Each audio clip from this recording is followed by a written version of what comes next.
प्रधानमन्त्रीज्यू, हामीले खोजेको समृद्धि यो होइन। हामीलाई पानी जहाज पनि चाहिँदैन। हामीलाई बस उड्नलाई गर्नलाई बाटो भइदिए हुन्छ। यहाँ हेर्नुहोस्, यतिकाजना मान्छेहरू आज कति अफिस जाँदै हुनुहुन्छ। उहाँको जुत्तामा फोकस गर्न चाहन्छु, ड्रेसमा फोकस गर्न चाहन्छु। मेरो त कुरै नगर म भर्खरै पौडी खेलेर आए जसरी नै खेलेर आएको हो, त्यो पनि 3 कुने जस्तो मुख्य सडकमा होइन। यसरी दिनदिनै यसरी आउनु परिरहेको हुन्छ हो। यो बर्खा सिजनमा अलिअलि हुनु ठिकै हो, तर असारको महिनामा सबै कन्स्ट्रक्सनको कामहरू सुरु गरेर तपाईँहरूको बजेट सकाउने यो खाने भनौँ न, सकाउने हुन्न भने खाने योजनाहरूले गर्दाखेरि हामी जनताहरूले त यसरी दुःख पाइराख्नु परेछ। अब यो वर्ष पनि यति दुःख पाएको त ल ठिकै छ, हामीले अर्को वर्ष पनि योभन्दा केही सुधार पाउनेवाला चाहिँ छैनौँ होइन। अनि तपाईँहरू चाहिँ ठुल्ठुलो गफ गर्ने, भाषण शासन गर्ने, हुन त तपाईँहरूलाई जिताउने हामी जनता नै मूर्ख हो।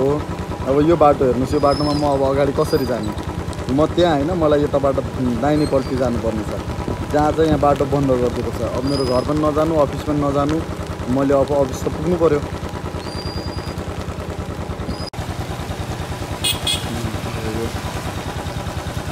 खाल्डो छ, यता खोला छ, 3 कुनेमा त झन्डै डुबेको होइन। उहाँहरू सबै अफिस जान लाग्नुभएको छ। त्यो एउटा पारी गाडी त्यसरी राखेको छ, त्यो बगेको के भयो?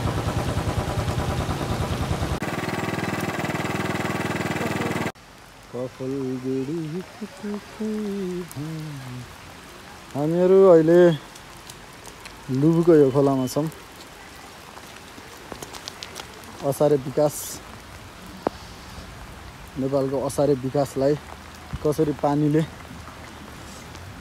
सहयोग गरिराखेको छ भन्ने कुरा देखाउन गइराखेको छौँ। यो खोलाको पानी बढेर गाडीहरू वारीको वारी, पारीको पारी छ अहिले।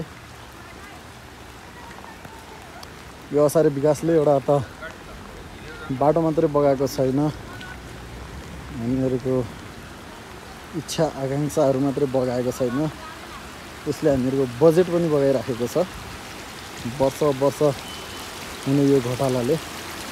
अब यो त सानो ठाउँमा यहाँ चाहिँ यसलाई सानो खोलाको रूपमा लिउँ। मुख्य चाहिँ यहाँ छ। ल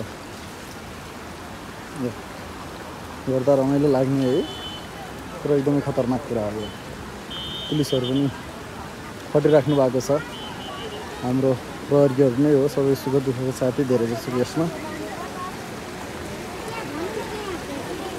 निर्मलाको केस नसम्झिने हो भने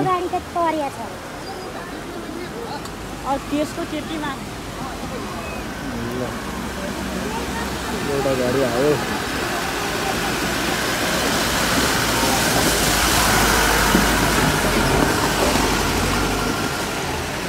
पार लाग्यो।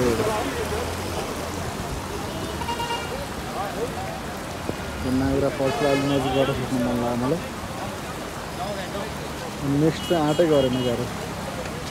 अर्को गाडीले पारीको गाडी पारी, वारीको गाडी वारी। यो ढिलो बाटोमा अलिकति नजिकबाट गएर म खिच्न चाहन्छु। कस्तो रमाइलो लाग्छ।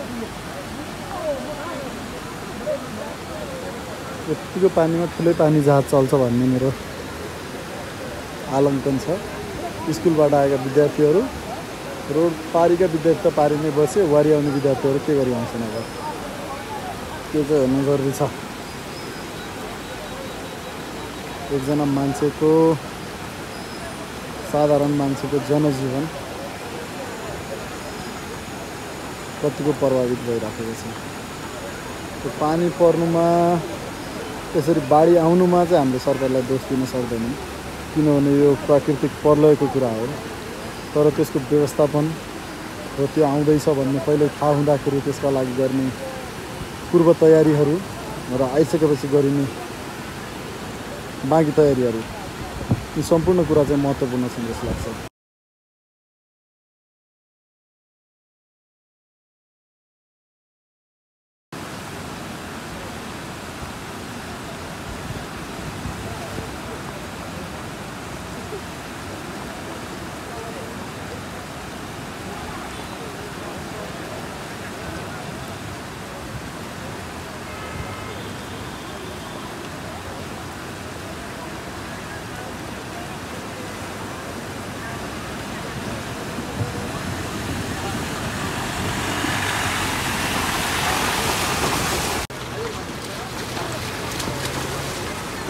आँट्यो है त कारले सानो गाडीले नि आँट्यो ल अल द बेस्ट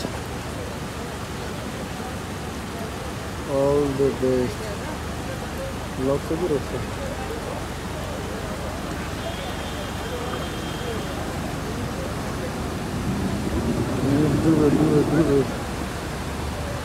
ल गयो है पार लाग्यो वान मोर हामीसँग यो छ अब बोलेरो त गइहाल्छ होइन टाटा हो टाटा त जान्छ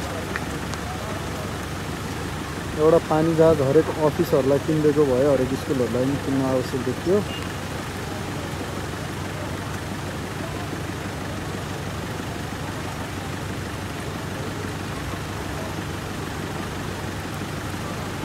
ल समस्या गाडीसँग लगिँदैछन्